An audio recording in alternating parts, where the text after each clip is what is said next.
سامنا کرنے کے اوپر، آپ کی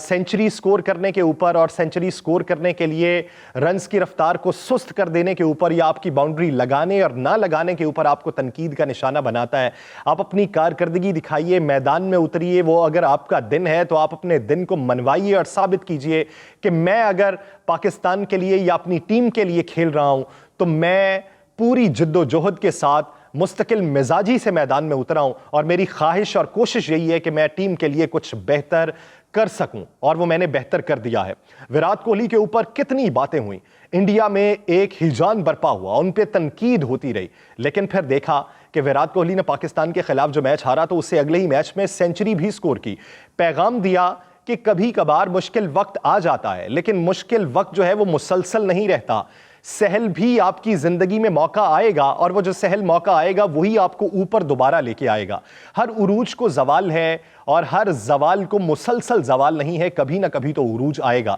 تو اپنے وقت کا انتظار کرنا چاہیے، دوسروں کو تنقید کا نشانہ نہیں بنانا چاہیے۔ کل کے میچ کے اندر کیا ہوا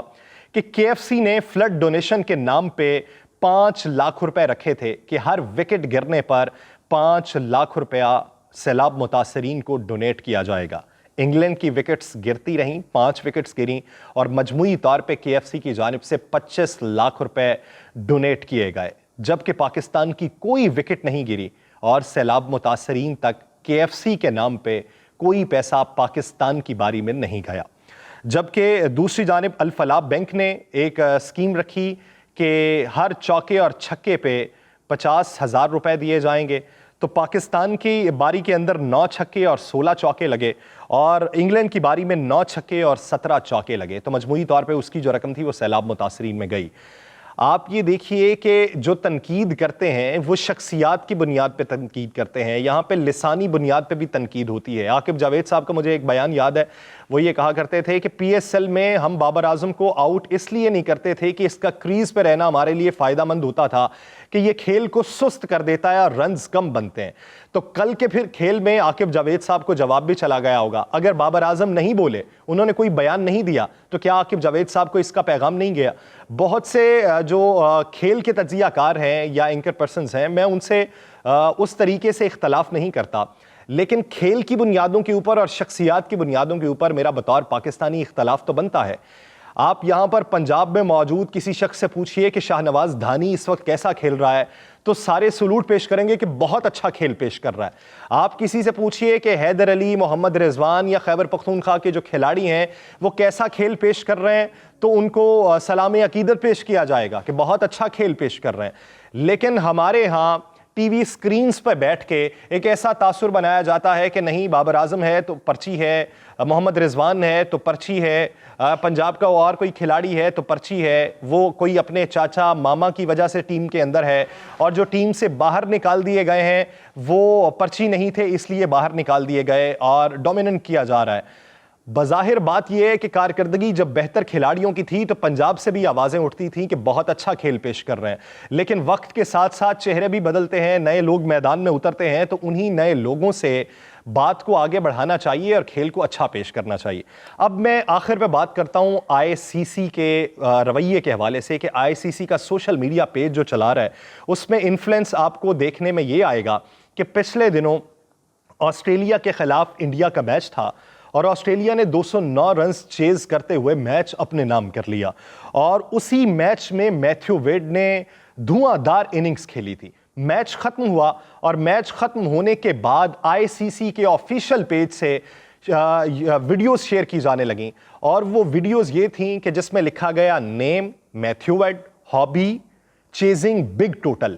لیکن ویڈیوز جو لگائی گئیں وہ آسٹریلیا کے پاکستان کے خلاف میچ کی لگائی گئیں، اور آسٹریلیا کی طرف سے میتھیو ویڈ کے کھیلتے ہوئے چوکے چھکوں کی وہ تمام تر ویڈیوز شیئر کی گئیں۔ انڈیا کے ساتھ میچ ہوئے کی ایک ویڈیو بھی شیئر نہیں کی گئی۔ اگر ICC کا یہی میتھڈ ہے، یہی کلیہ ہے کہ جو میچ جیتا ہے پھر ماضی کا قصہ دہرانا چاہیے، تو اب کی بار اگر انگلینڈ سے پاکستان جیتا ہے اور یہ جوڑی نے جتوایا ہے، تو پھر اپنے ہیش ٹیگ میں استعمال کیجئے بابر اعظم ناٹ کمنگ سلو، محمد رضوان کے حوالے سے ہیش ٹیگ استعمال کیجیے، اور بھارت کے ساتھ جو ہمارا میچ ہوا تھا اور اسی اوپننگ جوڑی نے 152 رنز کرتے ہوئے وہ میچ اپنے نام کر لیا تھا، تو پھر وہ ویڈیوز شیئر کرنا شروع کر دیں۔ کھیل کو کھیل رہنے دیں، کھیل کو سیاست نہ بنائیں۔ یہ بگ تھری کو بھی سوچنا ہوگا کہ آئی سی سی کے پلیٹ فارم سے ہو کیا رہا ہے اور اس سے کھیل کی بدنامی کیا ہوتی ہے۔ پلینگ لیول سب کے لیے ایک ہونا چاہیے۔ تعریف اگر ہو رہی ہے تو مجموعی طور پہ ایک ہی کرائیٹیریا کے اوپر ہر کسی کی تعریف ہونی چاہیے، اور اسی کی تعریف کو بنیاد بناتے ہوئے دوسروں کے لیے راستے ہموار ہونے چاہیے۔ ڈبل سٹینڈرڈ نہیں ہونا چاہیے، کھیل کو کھیل رہنے دینا چاہیے۔ مجھے دیجیے اجازت، اللہ نے کے بعد۔